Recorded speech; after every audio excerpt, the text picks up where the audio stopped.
ભાજપ શાસિત પાટણ નગરપાલિકામાં વિકાસ કાર્યોના મંજૂર થતા ઉભો થયો શાંતિરિક વિવાદ। તાજેતરમાં જ મળેલી સામાન્ય સભામાં નગરપાલિકા પ્રમુખે વિકાસ કામો એજન્ડામાં મૂકતા કેટલાક કામો ભાજપના જ સભ્યોએ નામંજૂર કરતા વિવાદ વકર્યો છે। ભાજપના સભ્યો વિકાસ કામોમાં અવરોધ કરતા હોવાથી પાલિકા પ્રમુખ હિરલબેન પરમારે મુખ્યમંત્રીને પત્ર લખી કાર્યવાહીની માંગ કરી। પત્રમાં ભાજપના જ 6 સભ્યોને વિકાસ વિરોધી ટોળકી ગણાવી। સામાન્ય સભામાં 10 વિકાસલક્ષી કામોને નામંજૂર કર્યાના આક્ષેપ છે।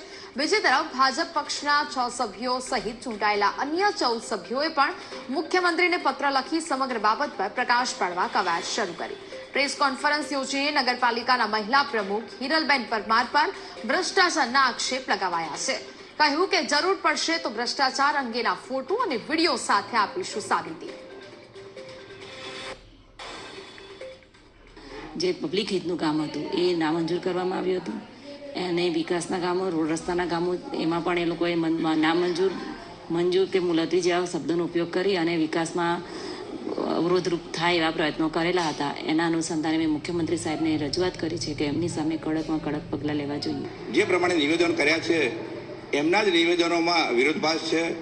પહેલાં એમને ઈનાબેન ઉપર આક્ષેપ કર્યા, આજે અમારા 6 સભ્યો પર આક્ષેપ કર્યા। એમાં પણ તમે જોઈ શકો છો કે અલગ અલગ નામ બદલીને એમના ગુરુજીને પૂછીને એ આ નિવેદનો કરી રહ્યા છે।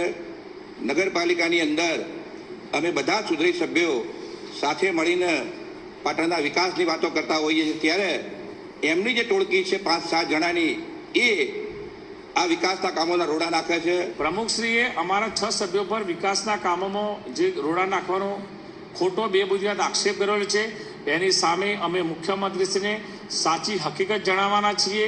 વિકાસના કામોમાં રોડા અમે 6 નહીં પરંતુ પ્રમુખશ્રી અને એમની ટીમ નાખી રહી છે। અમે લગભગ આશરે 20 જેટલા સભ્યો આ બાબતે મુખ્યમંત્રીશ્રીને રજૂઆત કરી અને સાચી હકીકતથી વાકેફ કરવાના છીએ।